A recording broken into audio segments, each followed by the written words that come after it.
So first, the few announcements that we have at our library.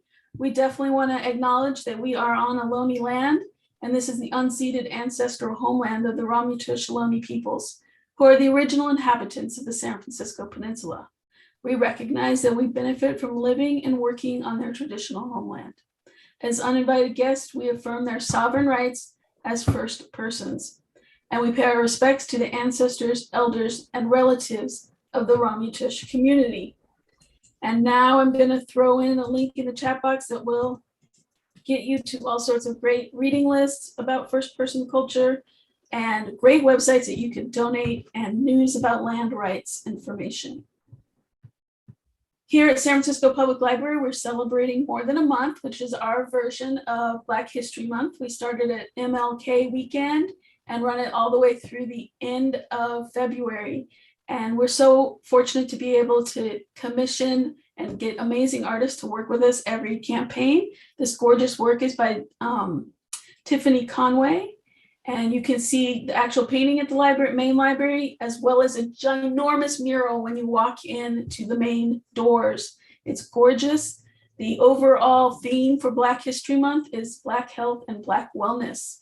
So I encourage you to check out some of the past programs we've had. We only have a couple more left. Every Wednesday, we've been having meditation with the amazing Dennis Phillips, who is a disability activist, and he can be seen in Netflix Crip Camps. So this is happening every Wednesday at noon in the African American Center, 3rd floor, main library. And you can also go to the farmer's market on the same day, right across the street. One more in our film series of High on the Hog, How African American Cuisine Transformed America. And this will be held in our African American Center too. Usually it's in the Curator, so don't get lost. It's going to be upstairs on the 3rd floor. Couple more events I'd like to tell you about. This is today's event isn't on the same page. This is a bi-monthly read where we encourage all of San Francisco to read the same book. It's been long running events. And our next up event will be with the amazing Natalie Diaz in conversation with Michelle Cruz Gonzalez. And I would say starting by next Monday, you can pick this book up at all of your library locations. There will be lots of them. The same place where you picked up Yoke. This Thursday, we have the amazing Charlie Jane Anders, who is an amazing activist, writer, and loves authors and loves books and does all the things to promote those in our San Francisco. And she will be in combo with Peter Hartlaub and Heather Knight. This is going to be in our Curator Auditorium. Masks on, it's a beautiful, huge space. We'll spread out. But if you're not ready to come down, you can also stream it. So check that out. And then as soon as we're done with More Than a Month, we head right into Her Story. And we have lots and lots of events planned for this. So I encourage you to check out our website for more news on this. And we could do nothing without our friends from the San Francisco Public Library, who help sponsor every single thing we do. Thank you, friends. And we encourage you to get a membership. All right, now, without further ado, it is time to introduce you to our author and in convo. All right, so as I said, this is part of our On the Same Page. So keep looking at your libraries. We have all of these promotional Read This campaign. We love to read together. This also incorporated a book club. On Valentine's Day, I hosted a book club where we talked all about Yoke. It was a very robust book club. It was fun. Okay, Jessamyn Stanley is an internationally acclaimed voice in wellness who is highly sought after for her insights on 21st century yoga and intersectional identity. Her first book, Everybody Yoga, Let Go of Fear, Get on the Mat, Love Your Body, has inspired audiences to discover the power of yoga and set forth on a path for personal development. She is well versed in a variety of cultural issues, including modern Black experience, LGBTQIA+ representation, and equality in the health industry, amongst others. She is the co-founder of We Go High NC, a Southern Cannabis Justice organization that works to increase cannabis access in prohibition states like hers, and highlights the natural connection between cannabis consumption and prison abolition. And then Tamika Caston-Miller, who is my yoga teacher, and I am so thankful that I have had her this whole pandemic. She is the director of Ashé Yoga and contributor to Yoga Journal, a historian, educator, and social justice yogini. Caston-Miller embraces student agency and body diversity to build Ashé, the West African concept of energy that transforms through authentic asana and meditation practice. Dedicated to the building of compassion and community repair, she co-creates classes, events, workshops, and retreats that restore and trainings that empower people to share their gift with the world. And I'm so thankful that you are both here, and I'm gonna stop sharing and stop talking and turn it over. Wow. Oh that was a big introduction. Literally, I was thinking the same thing. I was like, wow, that is whew. Tamika, can I just tell you how grateful I am to be here with you in conversation, truly. Oh my goodness. I was listening to your bio, and I was just like, fuck, thank God we can talk. Like, this is why I wrote this book for real, is to be able to talk to my family. So thank you. Anyway, I don't get to. And we have far more in common than I think you know. I'm sure. I believe it. I don't know, but I believe it. I mean, what I didn't think about putting like Black and queer in my bio, but like, why would you? Oh my God, Lord. It's just. Can you hear my eyes rolling? I can't.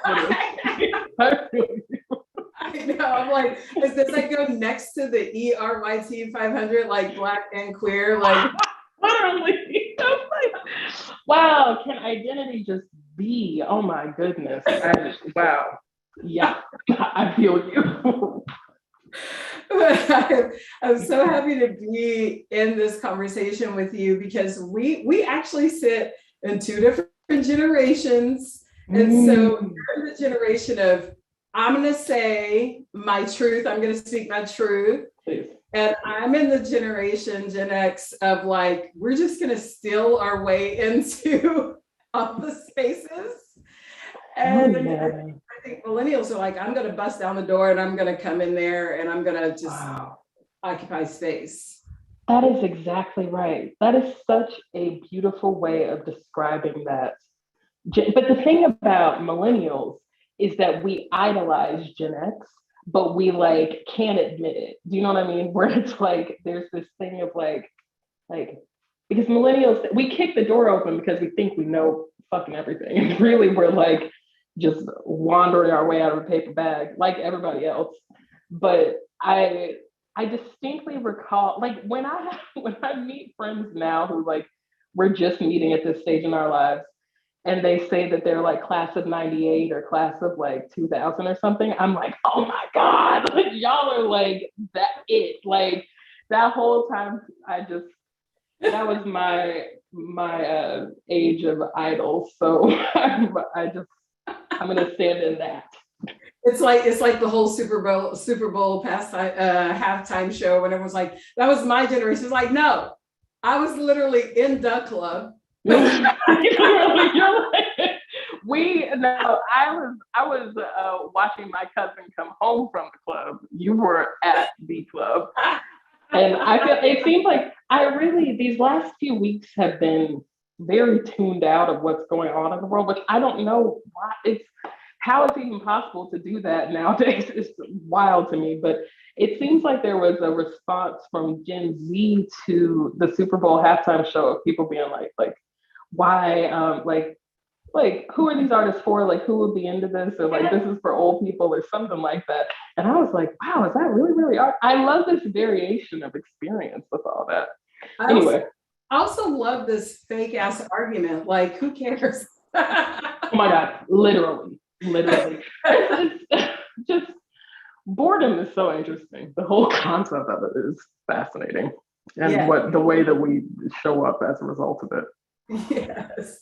So I mean, I love to just, get into it. And I think that one of the things that really had me very interested from the beginning, from jump, is that you wrote this book, or the book came out right after George Floyd and Breonna Taylor, all that stuff, but you'd written it before that. So I'm wondering how have those deaths informed, how have those deaths informed your world in a different way? And would your book have been a little different if it would have been written after?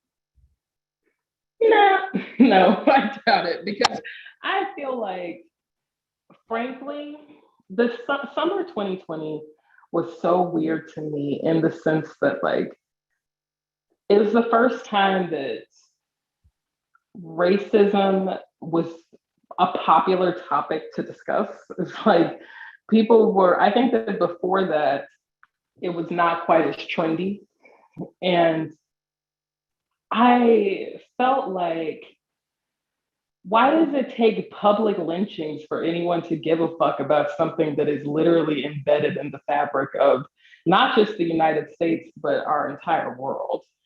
And I felt this for some time, like since it became popular to, well, since we all became so tuned in on social.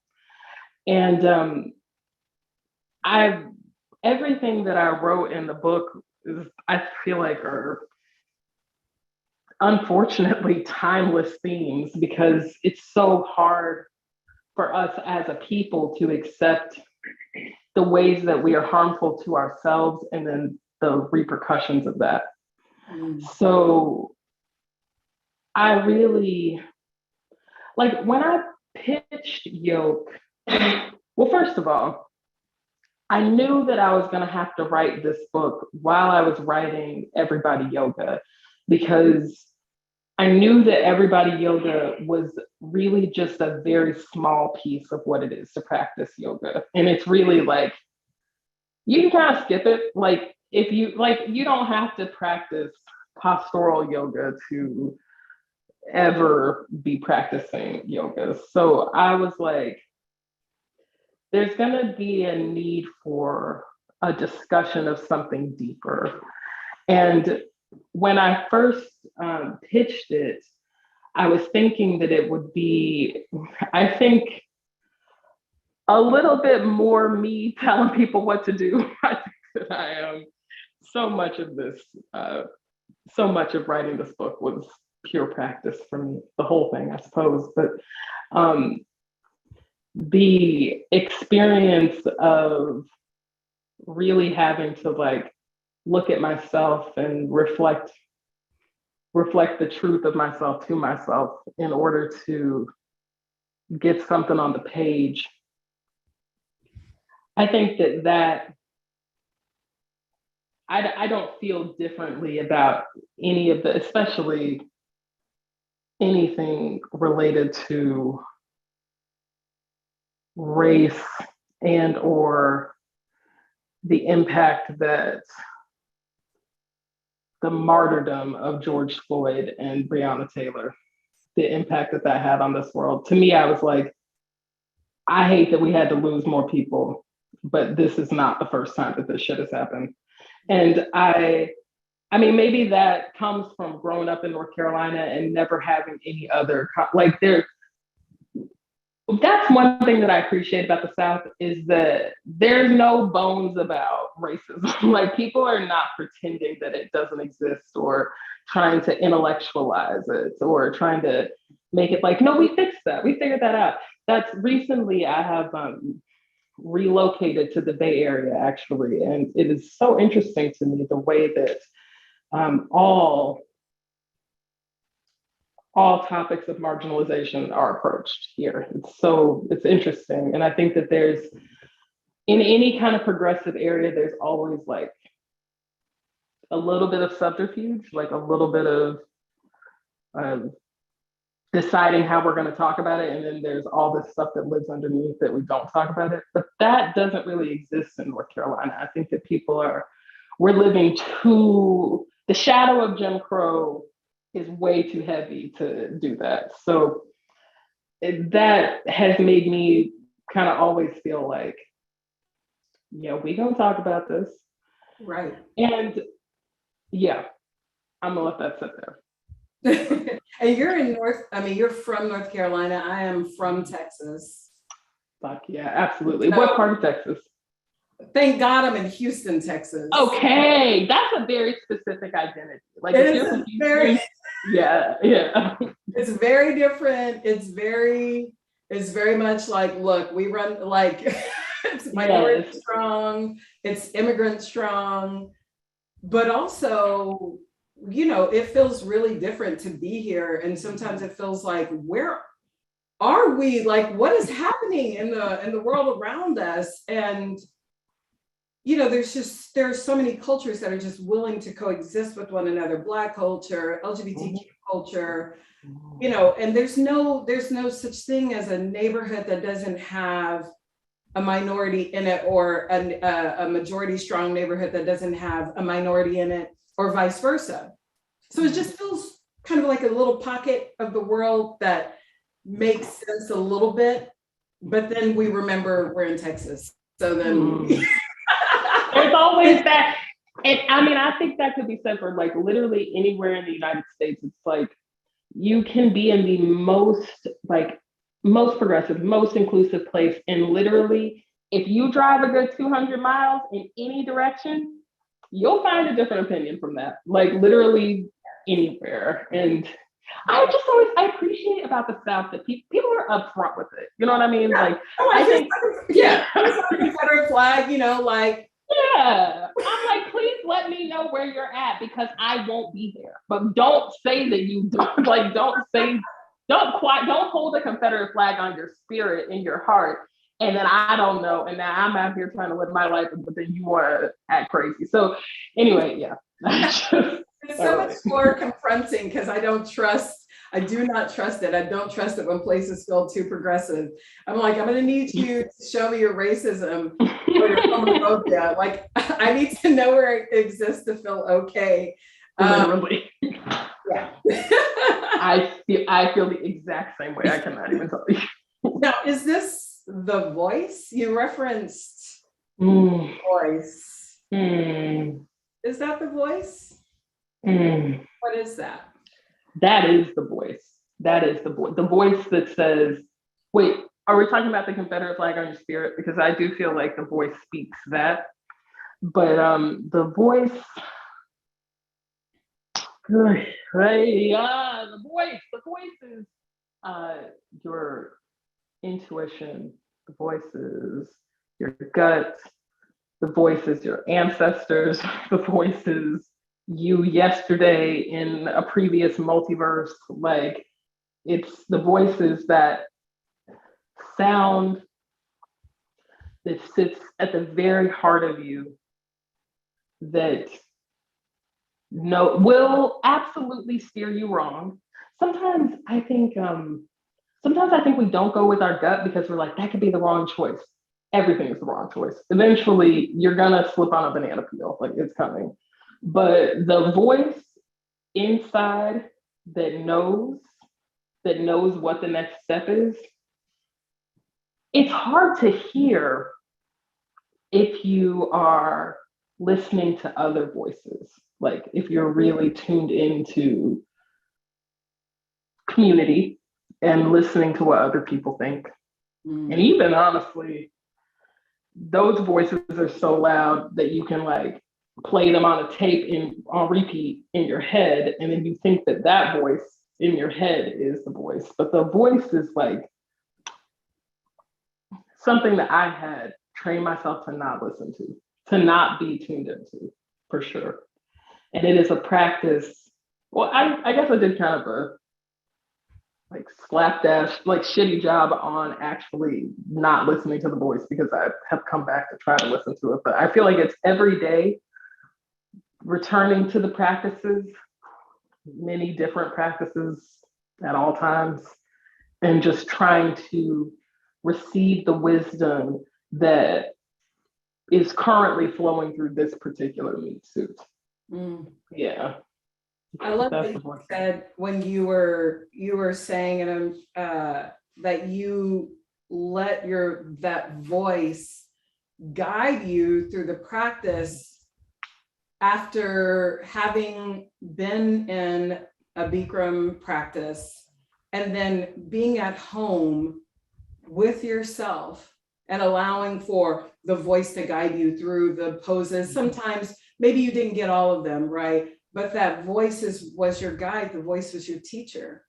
And I think so much of what's missing is that we're looking for that voice from someone else, and it just becomes a distraction from being able to hear ourselves. I think you elucidated that really brilliantly, and that led you all the way through this massive self-guided home practice that you had. How long were you in that self-guided practice before going back into a studio?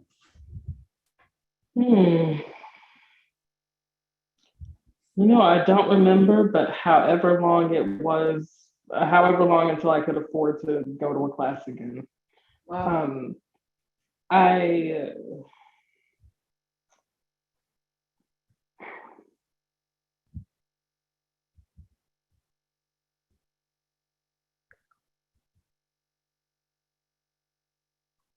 I think even now,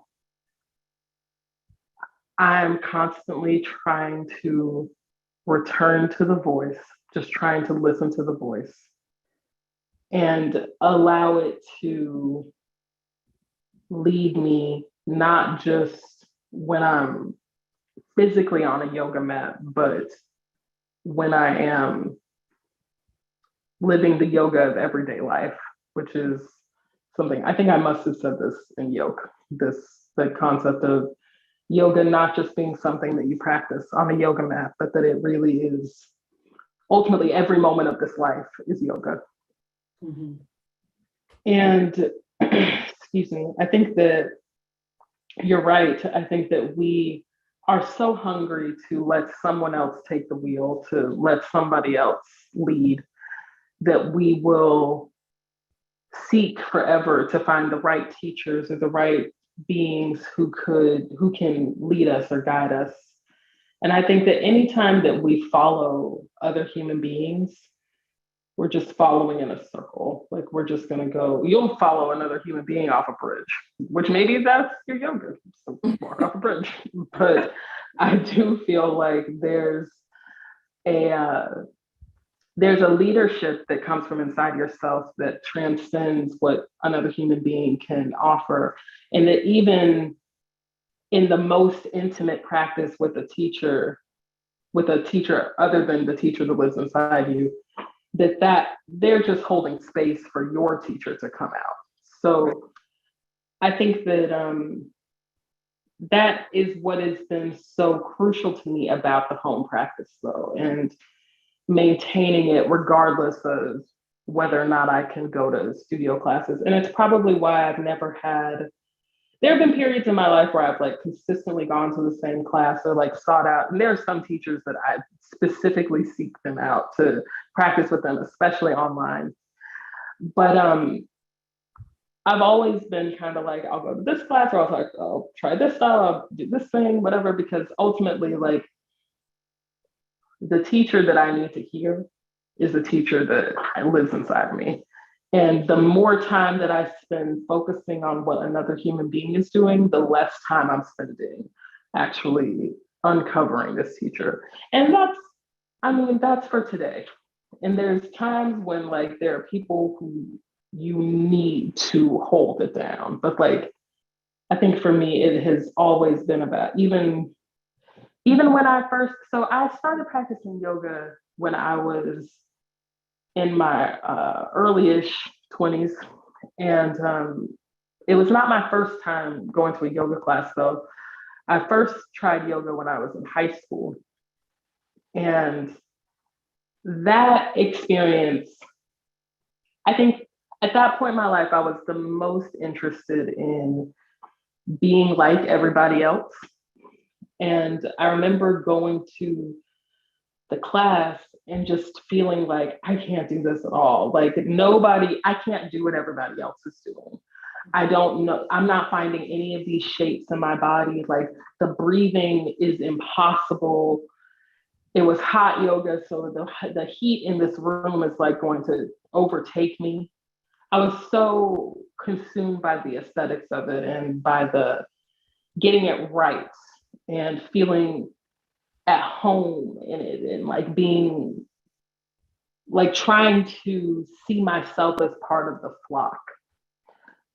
But when I went back, it was in a very different point in my life. I was in graduate school. I was going through what I think anyone who is at that point in their life goes through: the uncertainty, not knowing who you are, depression, etc.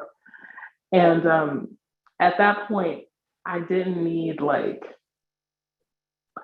to be a part of anything else. I just needed to not hate living.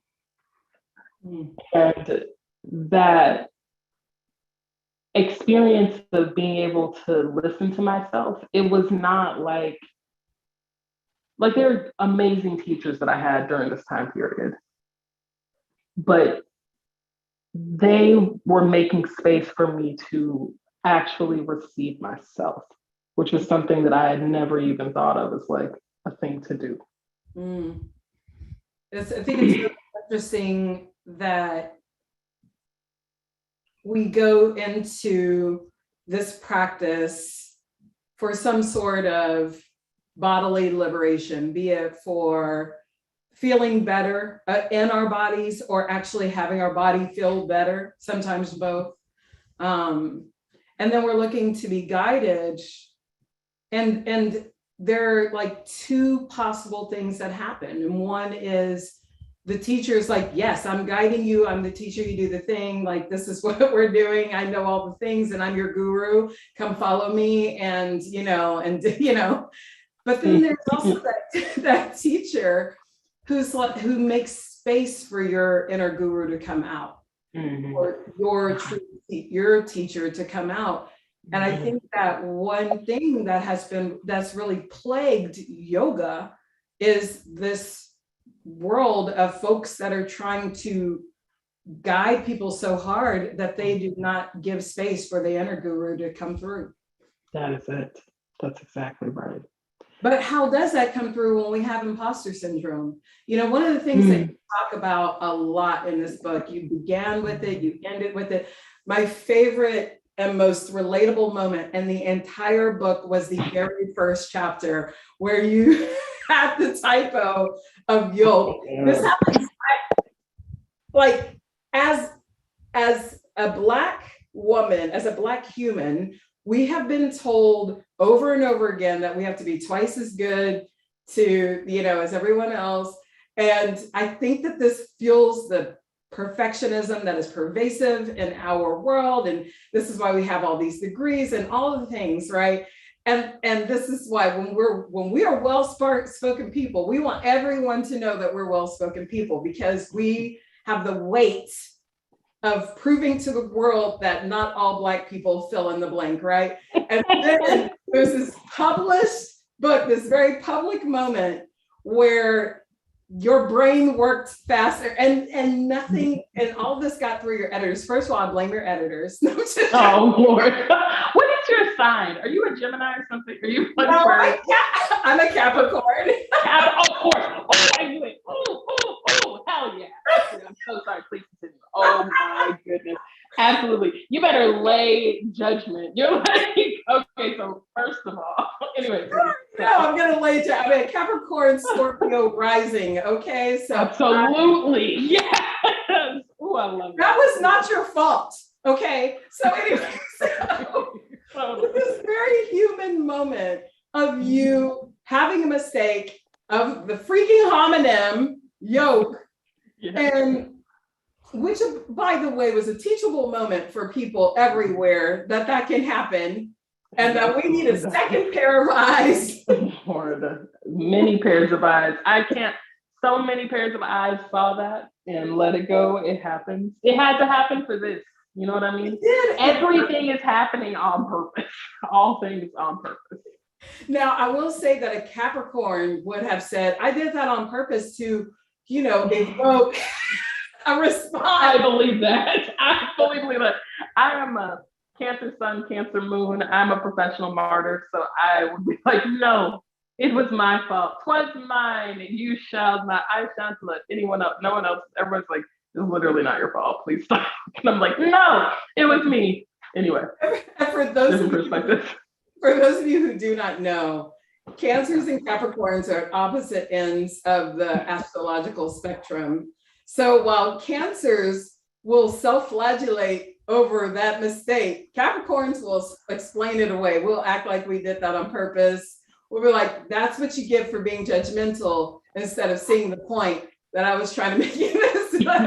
Like, well, what you don't know is that this is a part of a larger strategy. And actually, if you knew anything at all, no, it's because I love that. See, you just need to channel your inner Capricorn. But I love I love that you said that, because it was such a human moment. And it was a great introduction to something that we all feel, well, not all, I will say that folks who have been meant to be perfected in order to be valued, what we have felt, because I don't think everybody feels imposter syndrome. I think that's a very specific, thing that happens with people who are in marginalized groups. And and like you talked about that, and I just thought that was so. I want to know. I mean, I'm gonna ask you to go right into the deep end. But what do you think that imposter syndrome has stolen from you? Oh, stolen. Oh, wow. Or has it? Can I tell you honestly? I am so grateful for everything that has literally ever happened to me, especially the moments where I did not believe, the moments where I thought I ain't shit, and I'm sure I had plenty of them today that came directly from imposter syndrome. I'm so grateful because it is the deepest wisdom for me. It is it's going back to the starting line over and over again and saying, okay, so I think I can't do this. Why do I think I can't do this? Where is this coming from? Because I have to know the most, because I should have already known, because I should already have it. What if it's okay for me to just be? What if it's okay for me to be a beginner? What if it's okay for me to make a mistake? Like, what if it's okay? And being asked to return to that just feels like an incredibly important lesson and deep magic, deep wisdom. And so I feel a lot of gratitude for it. I guess if we look at it cumulatively, there are a number of things in my life that I've not done because I was afraid. There are a number of times that I have felt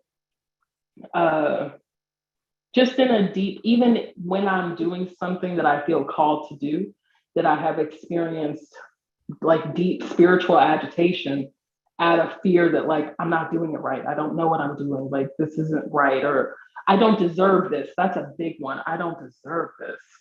And that I think is very much attached to, I only know life as a Black woman. So like, maybe it happens to other people, but I know specifically, like, I was made to feel that I don't deserve to have good things happen to me, that I should be, and that if something good is happening to me, it should happen to somebody else first. Like, I shouldn't be the first one. And I think this is something that a lot of Black women are told from a very young age, not told verbally, but like told subtly.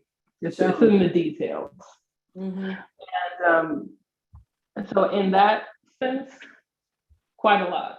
But at the same time, it's just provided so much. And I even think about this specific instance of someone calling me out and me having to reckon with that imposter syndrome. And I'm like, I'm glad that it provoked me to create something. Like, I'm glad that it brought something up out of me. I felt compelled to write that down, to remember it. And that's how I feel about like literally every experience in my life at this point, is that it's like, can I create from here? Like, it's like I'm standing in a hole. Can I can I make something in this hole? Can I dig something? Can I pull something up out of this hole? And because I think sometimes we get so caught up on like what we don't have or what we think something should be that we don't recognize the magic of what is actually happening, and like the letting the disaster be an inspiration. Wow. So yeah, The path to self-study, you know. exactly, literally. One of you said a passage, I get a passage, like where maybe your book is becoming one of our sacred texts. But one of the things that you wrote was, I began to notice the difference between who I am in the privacy of my own identity and who I choose to be in front of other people. You're referencing this in your yoga practice. I was really compelled by that. And you continue to say, I'm always afraid of offending other people or being too much or too big, taking up too much space, making too many sounds, being too hard to handle, or too much to control. I just wonder how social media has given an opportunity to, like the yoga practice, you know, our home practice gives us an opportunity to be large and vocal, as you mentioned in the book. But I also am wondering how social media has lent itself to being a place to be large and vocal in a public setting. Hell yeah, literally. Oh my God. Okay, I go back and forth on social media because I definitely came up blogging. Like I would have gotten better grades in high school if I'd spent less time on Blogspot and fucking Zanga and Tumblr. And I was an early Instagram, I think an early adopter. I was on Instagram like when it first came out. And I love creating there. I love creating. I just think it's so much fun. And part of it is that I get really anxious in like when I'm actually around people. I'm an introvert. It is not, I don't feel comfortable always like just being extroverted, like being out. And so the internet is a place where it's okay to just like be yourself, and especially being marginalized, like intentionally. I feel like it's like that for all introverts.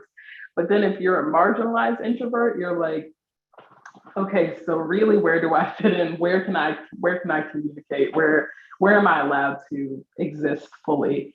And so social media is a place where you can, and where you can just do your thing, whatever that thing is, whoever you are, at whatever stage in your life, just do your thing. And it's literally like, if you can get connected to the internet, you can show the whole world what your thing is, because everybody wants to be seen. And that is the purpose of this life, is to shine. We're all here so that we can shine. And like, social media is a place where that can happen. And I think it's this interest. I say I go back and forth with it because in the last like 5 to 10 years, especially, social media has become way more about analytics and editorializing and sensationalism and fear mongering. And it's been really interesting to watch people who, it's like when Instagram first came out, people made fun of it, and now fucking everybody is there, like literally everybody. And I feel like because of the obsession with engagement and analytics, there's this shift toward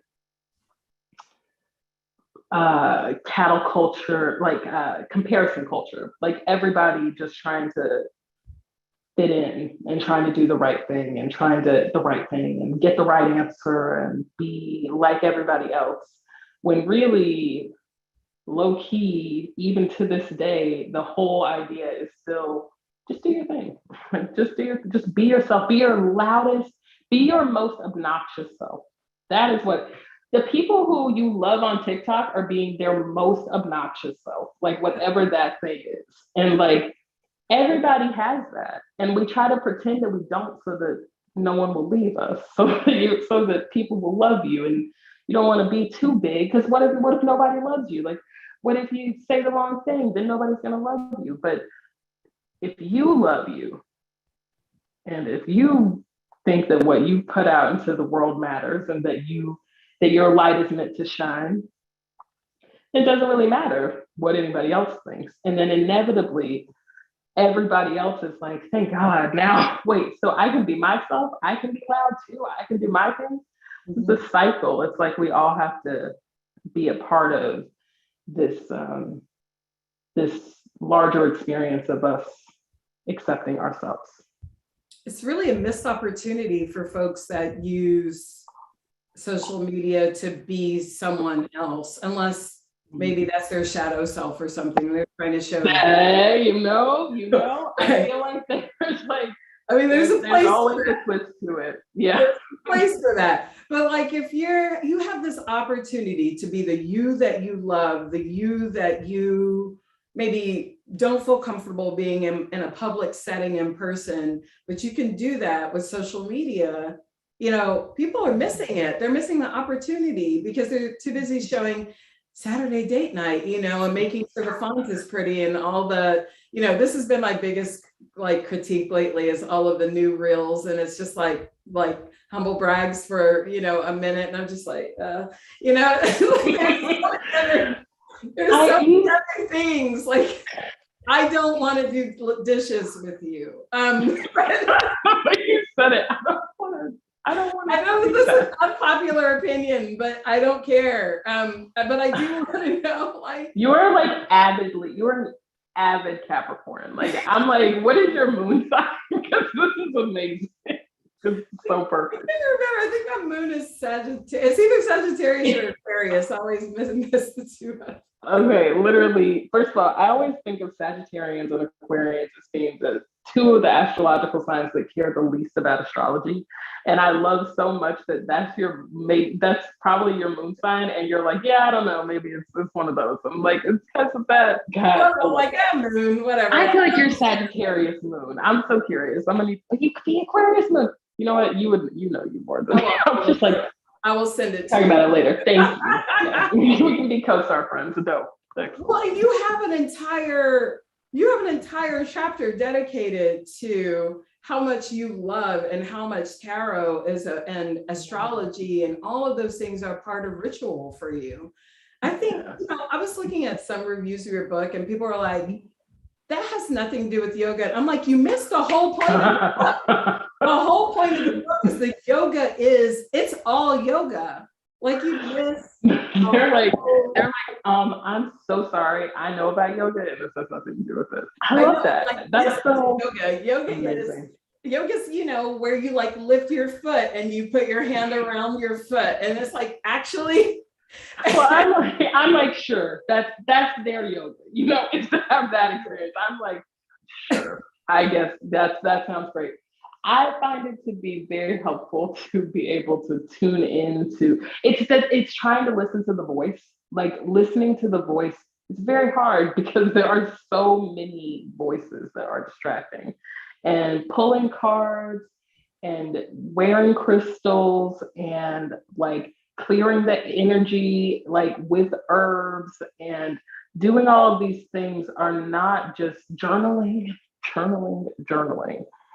It's not like a thing to Pinterest about, you know what I mean? Like, I feel like nowadays, so many of these sacred practices that have been come hell or high water have been carried through time, have gone underground. And now in the age of Aquarius, or I guess like the almost age of Aquarius, now in this time, we are living where everybody is interested in there. It's like being used in so many different ways and understood from so many different viewpoints. But like, this is just literally like, it's ancient wisdom. It's the same thing that our ancestors did. It's just how you can find the map. Like, life seems so confusing if you can't find the map, or I think that's part of the desire to like just make order out of anything. But it really helps me to like know about what's going on with astrology, not because I really give a fuck about astrology, to be completely honest. It's literally like trying to understand the weather. Like astrology is just the planets, like how are they moving around? And in the same way that you would want to know, like, when is it going to rain? When is it going to snow? It's like, where is Mercury going to be on this day? Where is the sun? Like, how are they moving together? It's not, I think that there's so much prejudice and frankly, I mean, I don't need to say that, but there's a lot of prejudice and biases against and about these sacred practices. And it's anti-feminist, it's deeply patriarchal, very, very, very much embedded in white supremacy. And all of that, like our lack of understanding of like just tuning into the internal voice, it's not about aesthetics or like having, again, it's not about finding something to Pinterest about. It's literally like, how am I going to move forward in my life? How do I chart the course? How can I find the map? But yeah, and I mean, yoga is only just now, because it has been consumed by white supremacy in so many ways. Yoga is like a little bit like, people feel like, oh, I can read a book about yoga, you know, but then you start talking about other things and then they're like, that's not what I signed up for. I didn't say we were going to be talking about all this other fruity stuff. And I'm like, it's all kind of the same. It's also really old. And well, it's tapping into the authentic, right? And it's just like, I say all the time, a lot of what we call woo-woo now is just colonized out of us. I mean, if we literally if we look at all of these practices, they're just really old, but we were disallowed to practice them, or we were called, witches, or we weren't Christian enough, or we were too Muslim or too Jewish or too literally anything, not whatever is the dominant culture in the moment. And it's like, actually by looking at whatever, be it chakras or astrology, all of these things had connections to how people engaged with the earth and energy, and we're trying to figure all that out. It's like, we're just trying to figure it out. We're just trying to figure out a different way, because this way is not working for us. That's it, literally. I'm like, I can't even figure out what's going to cause the end of us. Is it going to be an ecological crisis? Is it going to be a nuclear catastrophe? Is it going to be is it going to be civil war? Like what's going to be the thing? And if we're to that point where everybody's trying to figure out what the apocalypse is going to look like, I think you could pull a tarot card. Like, I don't think it's that deep. I feel like at a minimum, we could all meditate. It's not that deep. It's not even like, it doesn't have to be about your opinion. Even it can just be about overall wellness. Like, are we going to argue about whether or not to drink water next? Like, we have to take care of ourselves. And our world is deteriorating. The world the dream, I think in Yoke, I said, like, the dream of America is burning. It is. And like, you can watch it burn, which, I mean, I'm watching, so whatever. And then at the same time, we can try to heal, or we can just try to accept and see if some healing comes along the way. I want to just read a few of the things that you said and let those words hang in the air, and then take some questions. So a few of your own words back to you. On sacred texts, use them and pass them on. Nothing you can learn from another person. There's nothing you can learn from another person that you can't understand more clearly from within yourself. You said, yogic spirituality speaks to the soul's eternal condition beyond religious systems, rhetoric, and culture. It's spirituality beyond religiosity. Another thing you said, you referred to yoga or your practice as the church of self-acceptance, and everyone is invited. And ideology is the beginning of another question, not the end itself. Another thing you said that really resonated with me, being just a little bit older than you, is aging is life's greatest crescendo. It was something that really resonated with me personally, you know, just being, you said, you know, we're all in aging bodies essentially, and there's this constant change that's really annoying at times. And then while the physical body decays, the subtle body gets wiser. And one last quote of yours that I'll quote back to you is, like the universe, I'm always unfolding.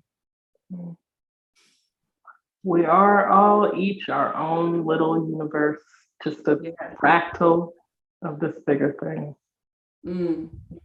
I think if it's okay with you, let's see what questions there are as well.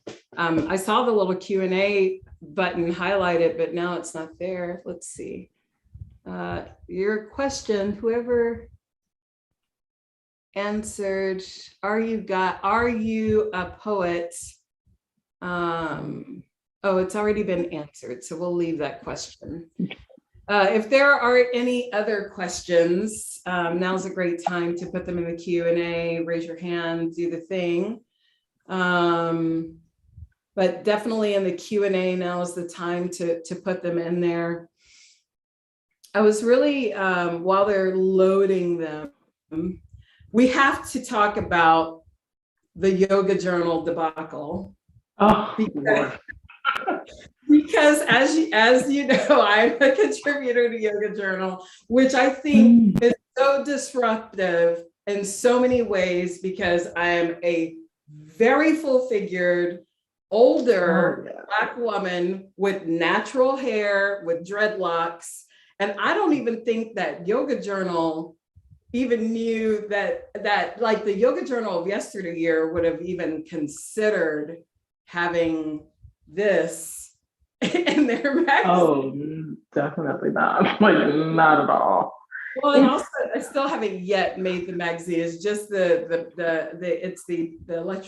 electronic version, but I think it's still such a huge thing. And I think that you are one of the people who helps shift that. You know, I really, now. You said, how do I feel about it now? I really feel like the credit for the shift, any shifting the Yoga Journal has done, really should be given to Diane Bondi.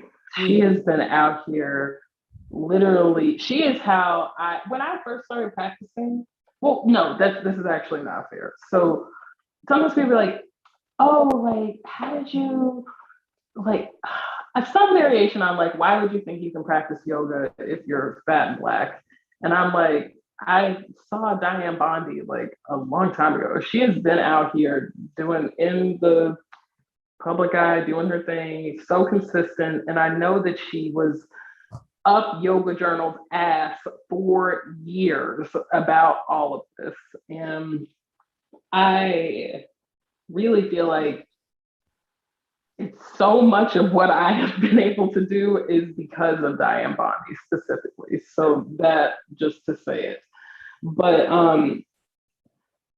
yeah, I mean, I don't know. I feel very apathetic toward and about the yoga establishment. I feel like pretty resolved. I'm really grateful for that experience of being on the cover and the maelstrom, if that's not too strong a word, that came after it.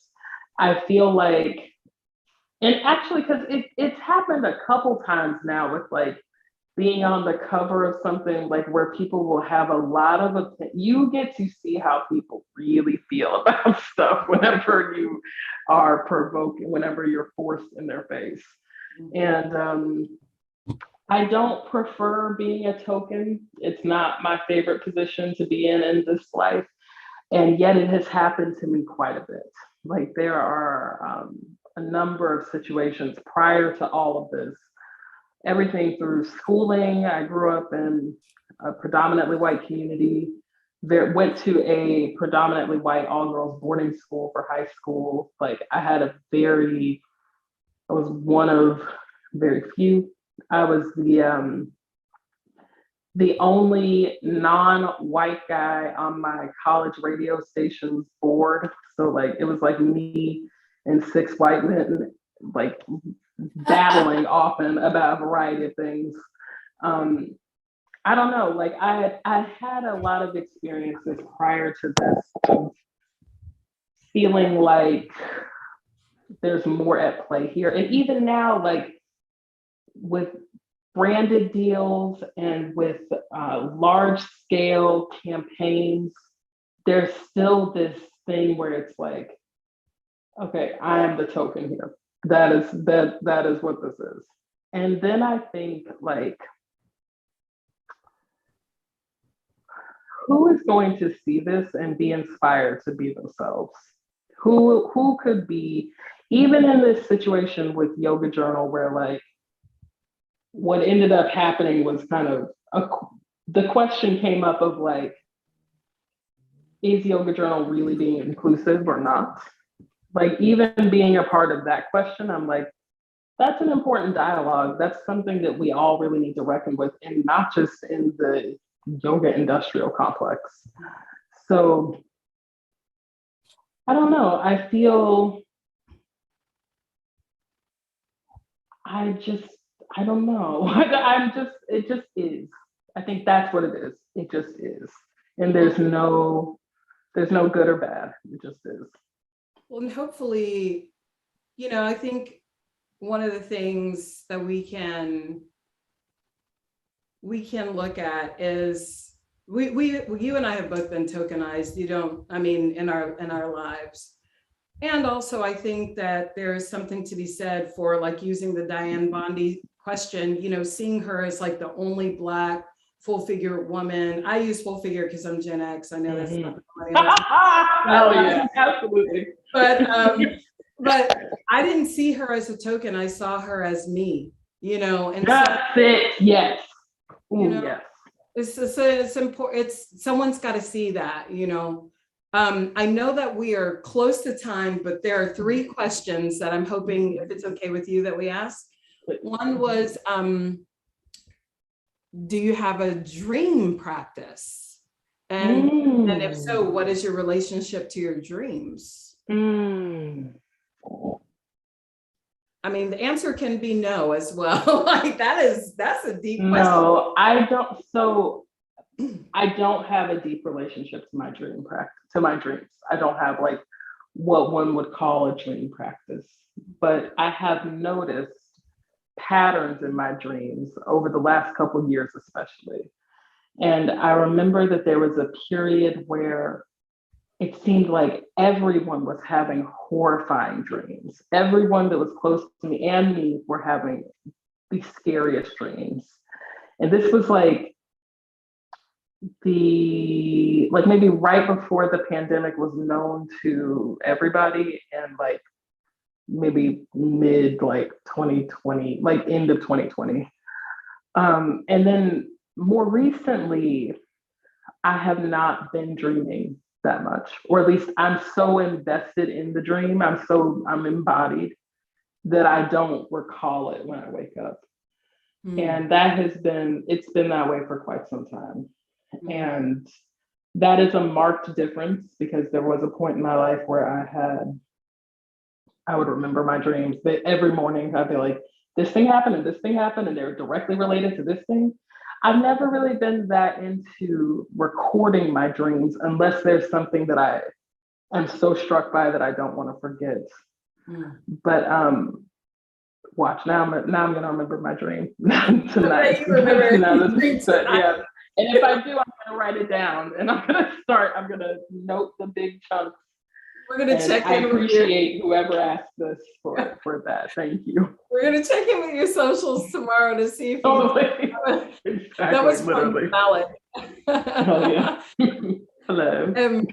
Brianna asked, said that she loves the sacred text idea. This was In the book, you're for those of you who may not know, the question, or you were talking about how raised in the Baha'i faith, there were sacred texts that you were conditioned to believe in, and now there are, and I don't use that term conditioning as a bad thing, but rather a part of faith development.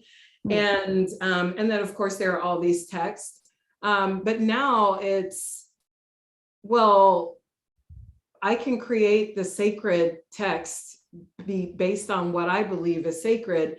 So so Brianna said that she loves that idea and reclaiming that title, and now wants to know, what are you reading? What are you reading right now? Oh my goodness. My most recent addition to my sacred text is In Search of Our Mother's Gardens by Alice Walker, that I had purchased. Like I came across, there was like a bookmobile set up in the parking lot of the Natural grocery store in Greensboro, where my hometown. And I just like came across this copy of it, and it is just the most magnificent text. I'm so grateful for it. I'm like, thank you, Alice Walker, for writing this shit down, literally. So that, and then just a couple nights ago, I started a book called Buddha and the Bard, and it is an examination of Shakespeare through the lens of Buddhism, and it is so fascinating. It's like, God, it has my whole attention. Like I cannot. There are breakdowns based on different characters from different Shakespearean plays, and then how that relates to the Four Noble Truths, for example. And there's a section on the eight-limbed path. It's just like my like inner, my geek kid and my fucking hierophants are just going. I was about to say, that is for the nerds. Like that is deep nerd. I'm like, yes, I need this. What are you reading, and what are your sacred texts? Well, I'm currently reading I, Tituba, which is the story from the perspective of Tituba, the Black witch that was referenced in The Crucible, which was my favorite book when I was a kid. And of course it was. I mean, I was just like, what? Because I always was like, there's a Black character in this book that nobody is talking about, but somehow she's the one teaching all these white ladies to be witches. Amazing. Yeah. So it's I, Tituba, and currently I'm also in Radiant Rest again, because I'm about to teach Yoga Nidra.